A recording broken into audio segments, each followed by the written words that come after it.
speaks to the heart of our conversation today around this almost apologist position that liberals in the West, not just in the media, but definitely in celebrity, liberals in the West, and here in Australia, we would call that people on the left of politics, not liberals, because the term obviously means a different thing here. This seeming free pass, I guess you could describe it as a free pass, culturally, politically, I'm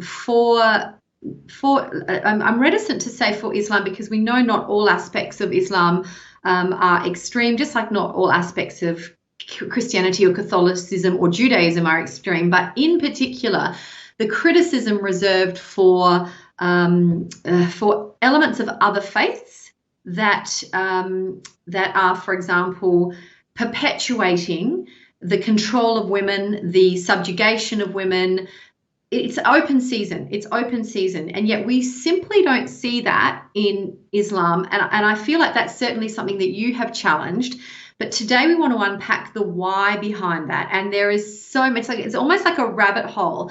Was there ever a starting point for you around that? Did you ever sort of go, it's this, or is it a combination of like a starting point for you?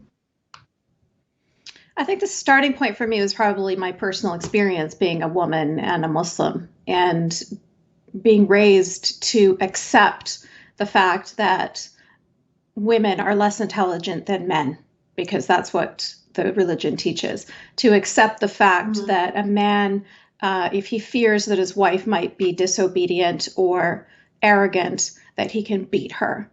I could go on and on, that a woman, whether she likes it or not, if her man wants to have sex with her, she has to agree. So basically sanctioning marital rape.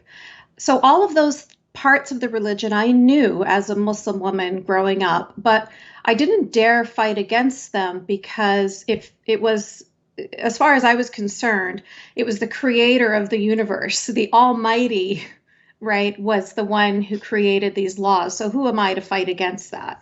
How am I going to ever even hope to do that?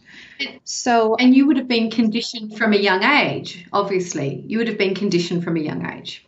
Exactly. You actually feel guilty for questioning these edicts. You feel you're shamed, because if I say something like, how could Muhammad have married a 6-year-old? How could he have slept with her when she was 9 years old? Isn't that pedophilia? And I would get in trouble for asking those questions. I'm a little girl myself, and I'm hearing about a 53-year-old man essentially raping a 9-year-old girl, and I can't question that. Otherwise, that makes me a bad person, because I'm questioning, Allah's chosen person. So yeah, it's a very difficult place to be.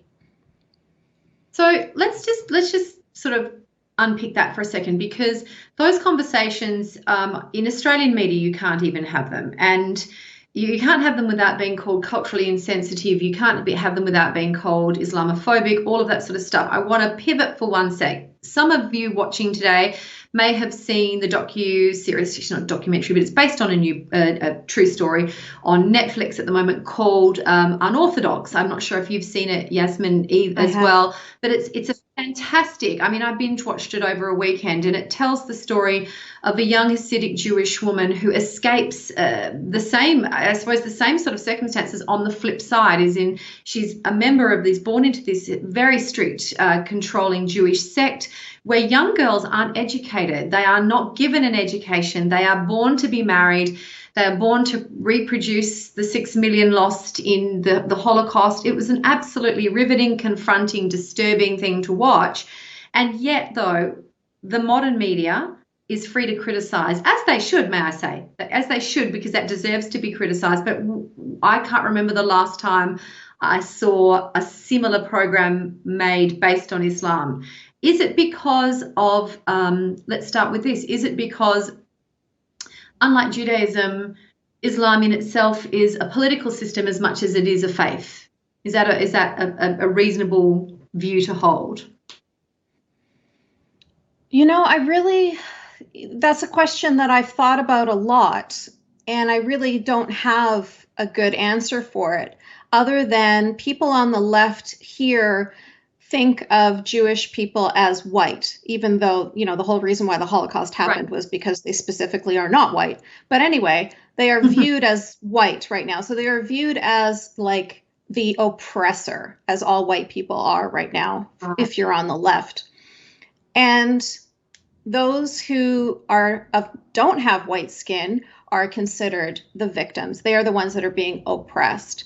So from my perspective, what I'm thinking is the reason why they're happy to speak up in support of women who are coming from fundamentalist Christian backgrounds. They are happy to speak up for women that are coming from Orthodox Jewish backgrounds, but they will not speak up for women who are coming from fundamentalist Muslim backgrounds.